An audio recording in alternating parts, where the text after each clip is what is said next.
Welcome back to the GSMC Sports Podcast, brought to you by the GSMC Sports Network. We are wrapping up the show here, talking about some NFL and a specific story that really stood out to me in a bit of a strange way yesterday, and that was talking about Nick Sirianni and the way that this Eagles season ended. Supposedly had a turning point during their game against the San Francisco 49ers, where there was this whole debacle around Big Dom. Now, if you don't remember, they were playing this game, the Eagles and the 49ers were, and Dre Greenlaw was on the sideline of the Eagles, and their head of security, Dom DeSandro, also known as Big Dom, sort of got in the way a little bit, gave Greenlaw a little bit of a shove, and the two sort of began arguing, and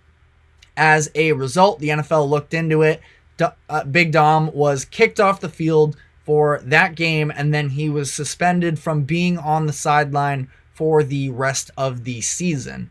Now, this was just an absurd, funny storyline that was going on in the middle of the season, and again, with the Eagles, who up to that point was a very successful team, and things sort of started to come off the rails. Now, they definitely had issues past just this. Their defensive system was really not working out. They end up having to promote Matt Patricia to their defensive play caller during the middle of the year, and we saw them sort of fall apart. But interesting that yesterday, Eagles reporter Derek Gunn came out and talked about the idea after he posted on Twitter that Big Dom was very much responsible for helping keep Nick Sirianni in check. Now, Sirianni, since he got hired by Philly, passionate has been, the adjective that's described him. He was yelling at Chiefs fans, and, he was always sort of embodied the city of Philadelphia in a little bit. Maybe, no offense to any Philadelphians, he was definitely very outward speaking. He was obnoxious, is maybe a word you could use that's a little bit less nice, but the team resonates with him, and that's why I thought that when people were calling for his job after this season, I thought it was kind of crazy because, yes, this season did fall off the rails, but they had just made the Super Bowl a year prior, and this past year, it obviously fell apart on them, but they still made the playoffs, and they came out extremely flat. It was a very embarrassing performance against the Buccaneers. There's no denying that. But I felt like there was a lot going on that Sirianni and that Eagles team sort of had to piece together. They lose both of their coordinators to head coaching positions. They lose their two leading tacklers on defense, which I think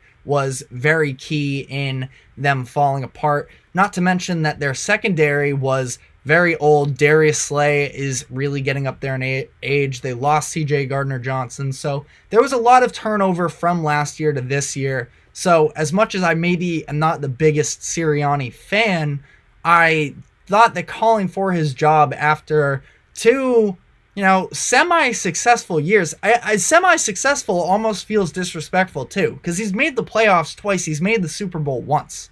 So, I guess it's up for a little bit of interpretation. How successful has Sirianni been? But I also don't think that anybody was truly picking the Eagles to be quite as good as they were last year in the NFC and coming out of that conference and putting up the type of fight that they did against the Chiefs in the Super Bowl. But I don't think that this is a good look for Nick Sirianni at all. The quote that Gunn used on Twitter was that Big Dom controls Sirianni's emotions on the sideline, which can mean a bunch of different things.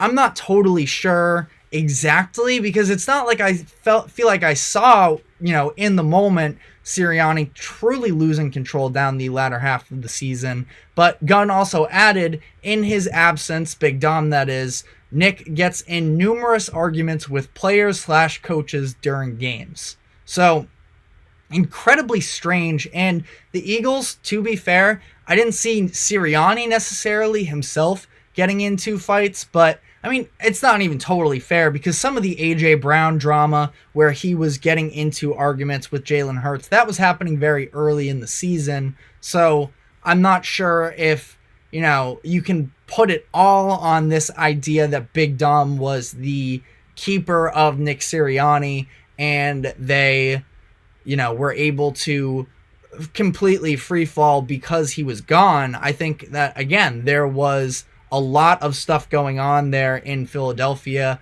that Sirianni and the Eagles had to keep in check.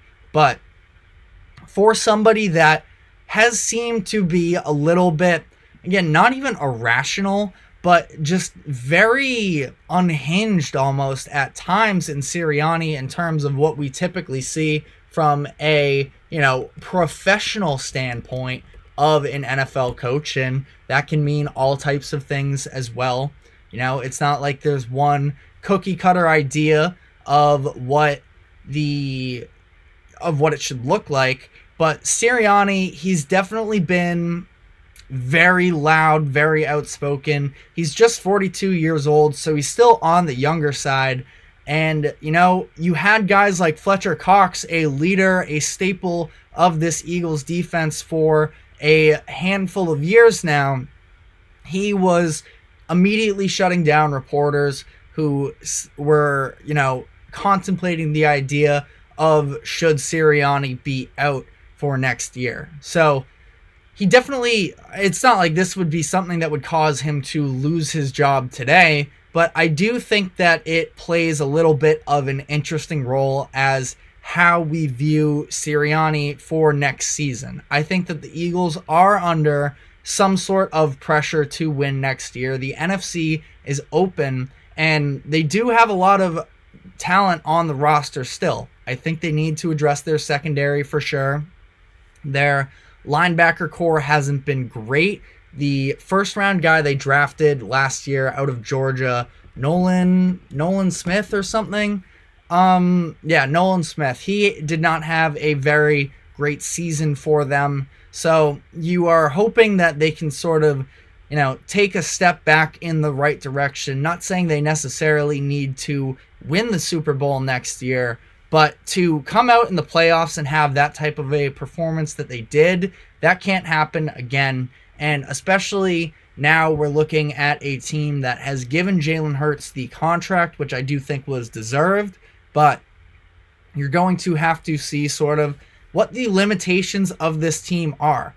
Jalen Hurts was sort of seen to be not the highest ceiling guy coming out of school after, getting replaced by Tua at Alabama, going to Oklahoma and putting together a very, very good season, but he fell to the second round for a reason. And it's a matter of once he's making $40+ million, is he going to be able to elevate a team that some of these other elite quarterbacks can do? And for Sirianni, where they go out, they have a very successful first season, take a step back this next year, can you sort of bring yourself back in, bring the team back in, not fight with the guys that are on your sideline? Again, this is an Eagles reporter that came out with all of this. So, if anybody is going to have an insight on the team, it's somebody like this. But, and Gunn, that is, the reporter. But, definitely a concerning sign. And for him to, remain the Eagles coach going forward, he's going to have to find a way to check himself. And, we've seen coaches in the past be a little bit over the top. Sean McVay had a strength and conditioning coach that would follow him around and pull him back off of the field when he was getting worked up. He was the get back coach, and he held him back through that. And McVay has been a little unhinged himself at times, running into the end zone during that game they had in the regular season a couple years ago against the 49ers, where there's definitely a McVay-Shanahan rivalry that goes on within that own division, with McVay and Shanahan coming from the same coaching tree, all of that. And I think that, it's not uncommon to see sort of these new age coaches having that extra juice, that extra passion, but you have to put it in the right places.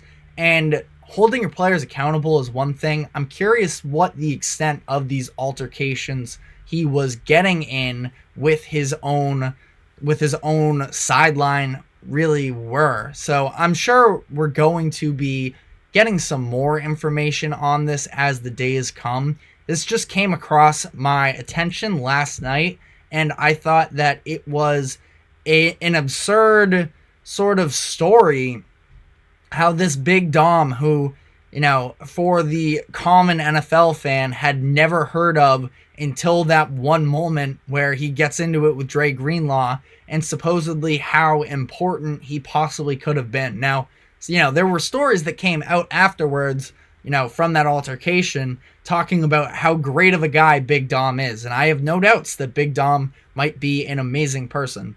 But how could the head of security for your team, I understand if he's a calming presence and all of that, but to have such an effect where his absence takes you to a level where you lose control, that's just a very fascinating concept to me. And I'm very curious to see how this all plays out, because I would probably bet that Big Dom isn't going to be allowed on the sidelines next year. Once you're again, not even on the coaching staff, you are somebody that works in security, and you directly apply yourself and, get into the game itself and the antics of all of that, the NFL probably isn't going to let you come back. And who knows? We'll see. I'm sure that if he's that important, the Eagles are probably going to try and argue for him to stay along. But, who knows? Just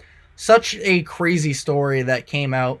And the Eagles are just such a fascinating, case going forward for me here, because I think that there's a lot of talent and a lot of potential, but a lot of unproven. And we're just going to have to see how it goes from here. But that is all we have for today. Thank you very much for tuning in. We will be back tomorrow, 2 o'clock, as always. Thank you very much to the GSMC Sports Network for allowing us to host this show.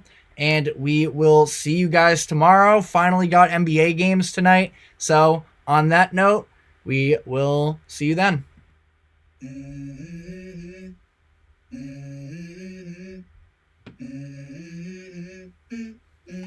Let's go. I wake up to a little bit of drool on my pillow, feel like it's gonna be a bad day. Yeah, I'm tired of shit, and the coffee ain't hit yet, damn it.